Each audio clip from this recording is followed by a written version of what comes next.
Hi everyone. I spent the morning listening to a YouTube video by Dr. Sarah Payne at the Naval War College about the Cold War.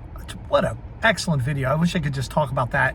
But then, when I went out to lunch nearby here, I got to thinking about my stuff, and a whole bunch of ideas started to rush in on me, and I just want to see what I can do about getting some of them out. I wrote some things down, but then I got to go off on a different tangent. I guess the framework setup isn't going to be that interesting, but ultimately my intention is to talk about the Catholic confessional.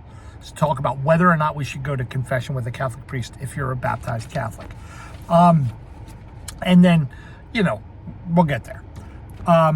I am filled with ideas about how to continue with this new understanding of reality. I'm constantly looking at its foundation and building it back up. Like I go all the way back to the root and say, I know I exist. And let's assume that there's an all-loving God. What do I know about the all-loving God? And then I try to build it up from there, like I did in my last, 20-some videos, and as awkward as they are. According to a friend of mine, Aristotle slipped in reasonable axioms in his discourse in order to prove a point.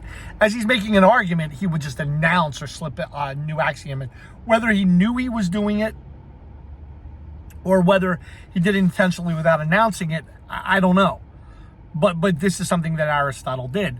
Of course, the axioms he would slip in there would be axioms that seem reasonable. So you wouldn't even notice it. So I suppose. Nozick, the author of Invariances, The Structure of the Objective World, he's a Harvard philosophy professor. He tipped me off to Charles Sanders Peirce, a pretty interesting American philosopher. He had his issues, but he's a pretty interesting guy, who argued that the process of slipping axioms into our discourse, into our decision making, is inevitable. We have to do it. We have no choice but to do it, and I agree. I'm thinking about the incompleteness theorem of Kurt Gödel, the meta-mathematical theorem that there are either truths that can't be proven in mathematics or mathematics inconsistent. And I can't believe that mathematics is inconsistent, so there are therefore truths that cannot be proven. And so in order to deal with truths that cannot be proven, often we just make new axioms to fill in the gaps, but that creates a whole new thing to explore, and then suddenly there's more truths that cannot be proven that you need to fill in with the gaps. And I think this process is beautiful. I think it's great. I think you need, one should try to engage in this process throughout the course of their life and recognize constantly what assumptions they're making without proof, and always, I suppose, be willing to re-examine those foundations.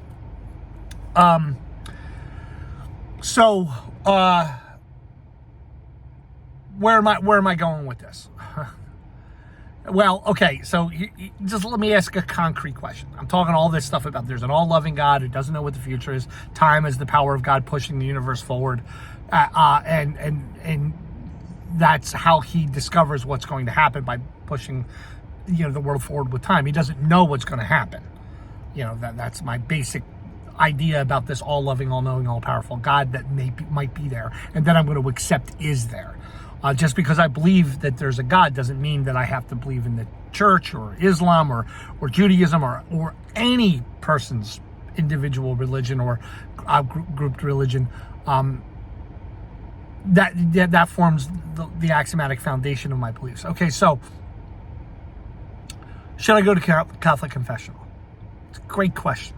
This is where the rubber hits the road. How do I go from this foundational thing and build it all the way up? Well, okay, so the first question would be, does a Catholic priest actually have the power to forgive sin? Of course he doesn't. No. Well, anyway, what is sin in the first place? Sin is willful disobedience to God's will. I would argue there's other, it's a word, an idea, a model, a framework for our understanding of our behavior in light of the existence of an all-loving God. That definition sounds a little better. You know what I mean? But I'm also postulating that God never has ever spoken to anyone. God has never directly intervened in this world. This is a really recent statement of mine. It's a really recent understanding of mine that all people of all time who've ever claimed that God's spoken to them. I'm not saying they were liars. They may have thought, but they didn't have access to knowledge of psychology like I do. They didn't have access to brain science like I do. They didn't have access to deep understandings in mathematics and statistics like I do. There's all kinds of things they did not know. And this world has to mean something, and they could easily have wanted something to be true so bad that they made it true for themselves, and delusional. But one of the final steps of delusional thinking can ultimately be something like, well, something has to be true. You know what I'm saying? So it's like, why not this? So a Catholic priest certainly doesn't have the power to forgive sin, but you got to hear me out to the end here. So where does this power to forgive sin that the Catholic Church claims that it has? Well, you got to go to the New Testament. Jesus either said and told his apostles and told others, I have the power to forgive sin, or not long after he died, somebody put that on him. Somebody wrote in a different language 10, 20, 30, 40 years later that this is what Jesus said. And undoubtedly, whoever wrote that down, the author of the Gospel of Matthew, Mark, Luke, John, St. Paul, whatever, whoever wrote this stuff down, and it's not particularly relevant to me what the details are, to be honest. I can get into why I'm not particularly interested with the details, because I can put a framework around it, and I kind of know what's true in the ultimate analysis anyway. What were they thinking? If Jesus wasn't thinking, what were they thinking when they hey, we'll just use this guy that died on the cross as the foundation of this new religious movement that we're going to use to create value in society for the world, or so that we can be cult leaders, or whatever it is that they were thinking. And I can't help but to think that they were trying to chip away at the power of the Roman Empire. Like I argued a couple years ago, making the claim that you have the power to forgive sin, and you over there don't have the power to forgive sin. I have the power to forgive sin. You don't have. And what does sin do? That's the reason why we have volcanoes. That's the reason why you have plagues and people get sick, and why they're suffering, and it's why your young child died, and it's all these problems happen because you sinned, or your ancestors sinned before you. And we have the power to forgive that sin. Ooh. Maybe they're right. And it's very powerful. It's a very strong seizure of power from those who have it to those who don't. Because, the people who were doing it, the early Christians, these early Jewish guys, they didn't have the power to beat the Rome's army. They didn't have the power to do that. But what they did have the power to do was, transcend the need to use weapons and find some other philosophical way, or some other way to, beat the Romans, at a different game. There it is. That's what I believe to be true. And so, you can even see, you can see 10, 15 early Christians sitting around talking. They got some stuff written down in one of the Gospels, because these are the guys who wrote that particular Gospel. One of the persons kind of in charge, probably. Somebody who actually knew Jesus, probably, right? And they're saying, well, okay, so we'll set up this framework where we forgive sin in this sacrament called confession. Whenever that comes around. I don't even know, and I don't particularly care. It could be within the next. It's got to have the sacrament of the confession has to come into existence in Catholic Church's history at some point. You know what I'm saying? And you could see them, trying to piece it together how they're going to do that. You can easily see someone saying, well, it's not a bad idea to do it. Go ahead. It's like the idea of like we're going to be really good people. We're going to serve the community and help one another. We're going to honor these words that who's the strongest and the best of us, the last, least, and the servant of all the rest. And whoever's last, least, and servant of all the rest is the one with the power to forgive other people's sins. Well, there's an interesting idea. It's like you could talk yourself into wanting that to be true, and then maybe it even is true, And and it's like the George R.R. Martin, when you watch the Game of Thrones. I don't know why I never see anybody talk about this, but if you ever watch the Game of Thrones, why does Ned Stark lose his head at the end of the first book? I don't know if George R.R. Martin ever says it. I don't know if anyone thinks it, but I know why he lost his head at the end of the first season. It's because he cut the head off of that man in black in the first episode, in the beginning of the book. The guy who's running away from the White Walker, and he's an oath. He was betraying his oath to the Castle Black, and so he executes him for it. So it's like karma comes back to get him. Jaime Lannister loses his hand. You know what I mean? And why? Because that's the hand that pushed Bran out the window. And we can keep going with George R.R. Martin doing these examples, like when Jon Snow becomes the head of the Black Brothers up there. It happens because a crow flies into the window at the same moment. So, this understanding of reality, that at the very moment that I'm trying to make a decision about something, some external omen or sign or wonder confirms the decision. A classic example would be like, should I go to the Phillies game today? They're playing the Cardinals. I don't know if I should go or not. And at that very moment, a little cardinal red bird lands on your windowsill. It's like, oh my God, evidence that I need to go to the Cardinals game. Those things happen to all of us. And the reason why that happens is because you can have a billion thoughts before one of them gets manifested in reality. So statistically, every now and then, some thought you have is going to be, oh my God, that matches up. And you're going to find it humorous or spiritual, or you're going to find it deep. But we're a pattern-seeking animal. Imagine in our hunter-gatherers, age. You can imagine in our hunter-gatherers age, you eat this berry, it makes you sick, you never eat that berry again.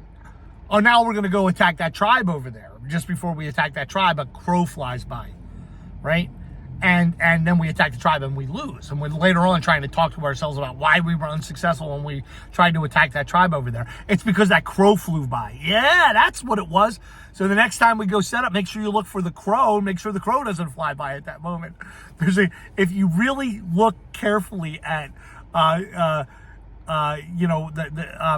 Lannister when he's talking to Shagga, son of Dolph, about giving him the veil. At the very moment, there's a crow that flies by, and you can see Dolph looking at the crow fly by, and that was his external sign to listen to Tyrion Lannister. Okay. Who's to say that didn't happen at the moment these guys are sitting around trying to create the sacrament of confession? Maybe it happened when Jesus said, I have the power to forgive sin, and I'm going to give it to my apostles. Maybe Jesus actually set that up. I don't know. But certainly somebody set that up. And people, I'm sure, what causes evil in the world? What causes pain in the world? I'm sure everyone thought that it was sin that caused it. Volcanoes happen because we sinned. Earthquakes happen because we sinned. We go hungry because we sinned. We offend God with our decision making. And then some people scoff at that and laugh at that and disagree with it. And the next thing you know, those are probably the very same guys that go off and have drunken orgies and things of that sort. And so, you see, we had proof that they were bad, and they're going to reap the benefits of the lack of benefits of their sin, right? Which of course, people who engage in debauchery do.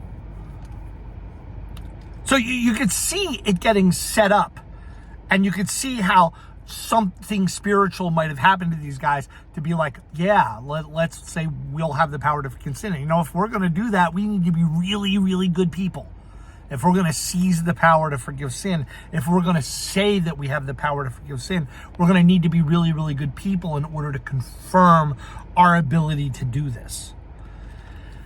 And then the Roman Catholic Church, goes through, 2,000 years of history where it has to forgive the sins of other people all the time, and all the power that it gets from it, and all the complications that it gets from it, and all the interesting moments that it gets from that. And it learns how to do it better, and it learns how to do it right. And absolutely, some people come along and use the confessional to pick out, their next sexual subject. They use the confessional to, there was a story that the one priest that used to use the confessional in order to target children. Well, absolutely, that there's no doubt in my mind that has happened. So confession. Would I ever go to confession with a Catholic priest again? Well, you have to take away from me my agenda, maybe to to antagonize the Catholic Church, or what I'm saying, to irritate it, to make it, I go into the Catholic confessional. I don't believe, Father, forgive me for I've sinned. I don't believe you have the power to forgive my sin, so forgive my sin. It's like, it's ridiculous. You know what I mean? So, if I ever went to confession again, would I actually go in and get on my knees and say, forgive me, Father, for I have sinned, and it's been, I guess 2 years since my last confession. How would I approach it? So I think that one thing that's very clear, if it's clear, is that I love these guys.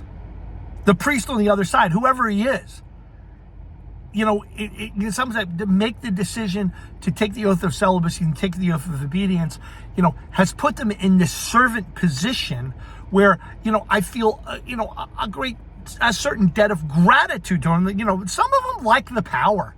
Some of them are also having sexual things on the side. They're not even honoring their oaths, and they're not even good people. That absolutely happens. We know, but every profession's corrupt. Every profession has that problem. So, as a rule, a good Catholic priest is just trying to do their job.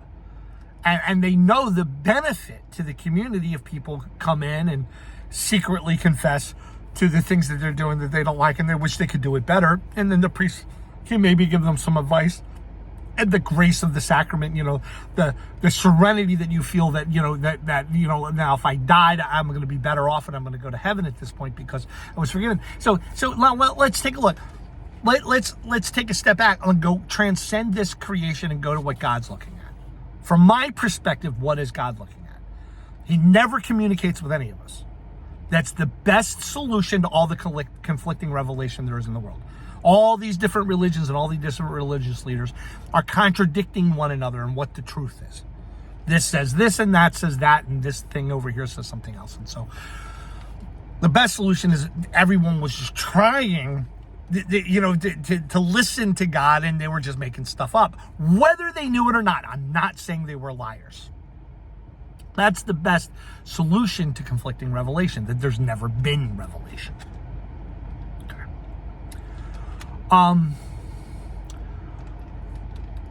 God looking at the world.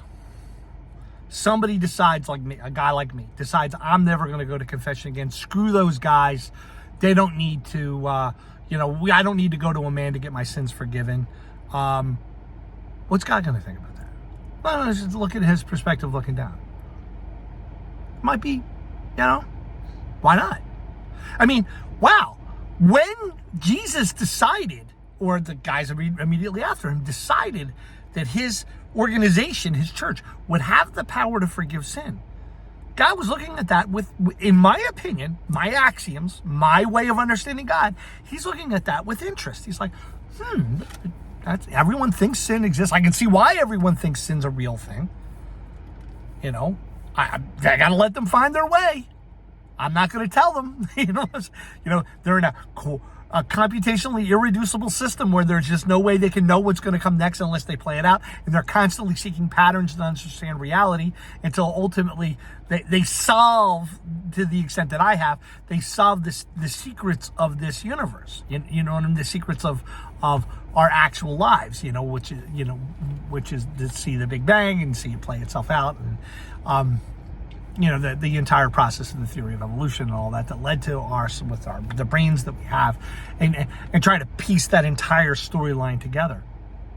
And he's looking at that, and he knows that these guys who were 2,000 years ago don't have microscopes, telescopes, they don't have good mathematics, they don't have brain research. They're trying to wonder, why do we even exist? What's life for?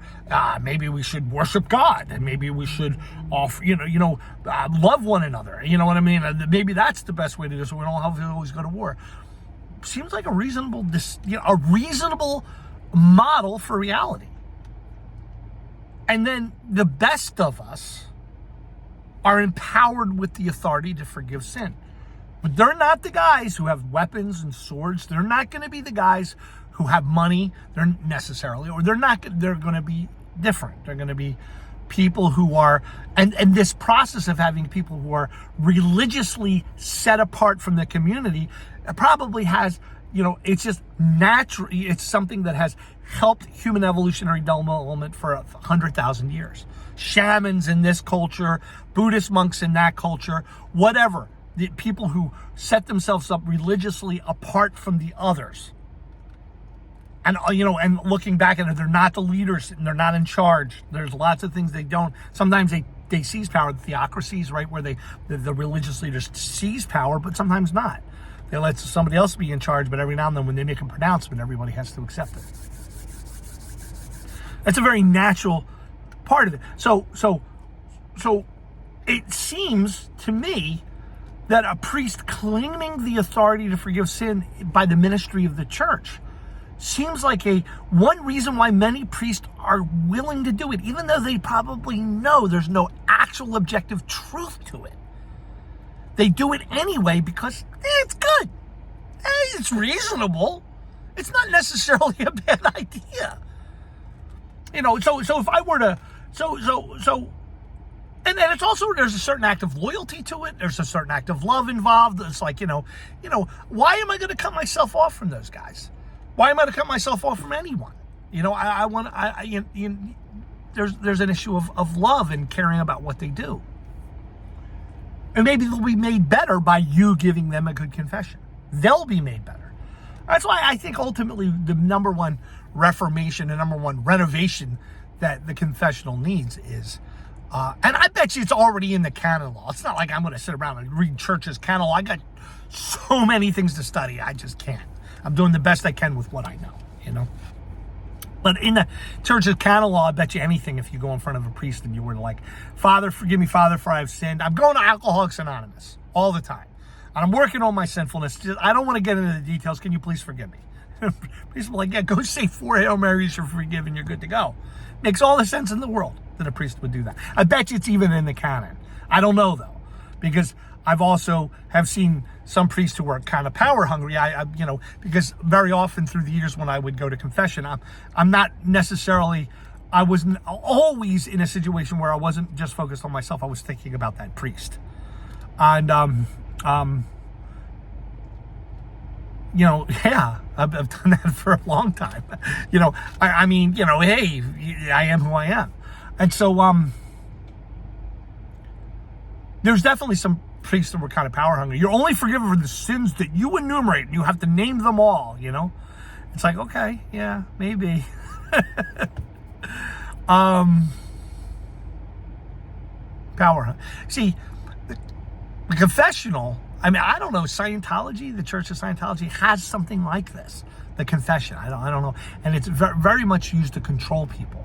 So there's the problem. If I were to renovate the way confession works, in the first place, men or women should be allowed to hear confession, but getting, to the point where we have women who are adorned ministers in the church is going to be a perennial problem, because the moment you start to ordain women for the church, there's always going to be some group of men who are going to be like, we don't recognize that. You know what I'm saying?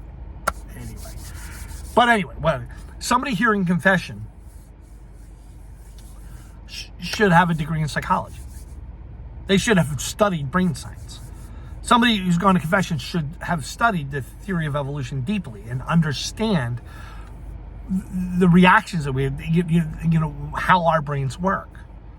That's an absolutely critical part of it. And then confession should be oriented around, and it already can be. That's one of the beautiful things about it, the flexibility that might exist here. Certainly, because a priest could, think exactly like I do and implement this at least in his own ministry or her own ministry. The idea that it should just be based around self-improvement, because there's limits to self-improvement, surely, but it's like, and the most abstract way of thinking about it, in the back of what is the optimal arrangement of the way that I'm able to approach reality in my mind and the way I'm able to think about things. What's the optimal arrangement? I'm always going to not be sure. I'm always going to have accidents and make some mistakes because I can't know everything. But I can at least try my best to take into account the thinking and the decision making of everyone else. I can always try to improve my life. And, you know, I even I've 1,000 examples of what I'm talking about. I could go on forever about this. Anyway, so there it is. So in the end, the church needs a lot of renovation. Got to get a little bit of democracy in there. You know, I don't understand why we can't have fundamentally two leaders of the church, like a prime minister and a king, you know, just like we have a pope and the administrative head of the church. The administrative head of the church probably should be somebody elected. Probably a member of clergy, but that doesn't have to be. You know, it could be anyone. I always felt that like one of the biggest renovations the Catholic Church could have is that the pastor of a Catholic church should be anyone. Could be anyone. The pastor can be anyone. You know, selected by the people. You know what I mean? Appointed by the bishop and then selected by the people whenever the people are in that area are robust enough to pick somebody. You know what I mean? No, we don't want that guy as our pastor. And then we could have the idea of the old way of looking at things and the old way of understanding things. That group can still be there. You know, like, well, I'm officially the priest that actually, you know, consecrates the Eucharist and all that stuff. And hopefully those would be the guys who would also become administrative heads, but not necessarily. And I think I would go a long way to fixing the church, because democracy, you know, people getting together and arguing about things and discussing things, and that's the biggest problem that the church has is, you know, you can't even question the theology when I'm able to create, I was able to create over the course of my life a more logically consistent understanding of God that's better for human beings, that more accords with all the available evidence that the church did not have at its disposal when it was creating its theology. You know, when it was, so, self-corrective systems. Democracy creates self-correction so that you can fix things and make it better. The confession is a beautiful, you know, it's a beautiful idea. You know, people want to get stuff off their chest, and somebody can use listening to somebody get off their chest as deeper knowledge to understand humanity better and the community better, so that they can better give out advice and better give better sermons. Because a priest that listens to 100 confessions and then gets up and talks about something is obviously able to know what's in the minds of everyone and know what to talk about to really help everyone, and hopefully doing it not for the power or the prestige or the anything that gives us. That stuff just comes with the competency and the love that they're expressing to the community. You know, so confession can be a very, very beautiful thing when you really look. That's one of the reasons why, you know, I've maintained being Catholic for so long, even though I always, you know, even at the very onset of my Christianity, I knew there was something wrong with its theology. Its practices is a different story, but there's something wrong at the root of its theology. And it's trapped by people who don't want that theology to change, because, you know, it's like they don't even want other people to become Catholic anymore.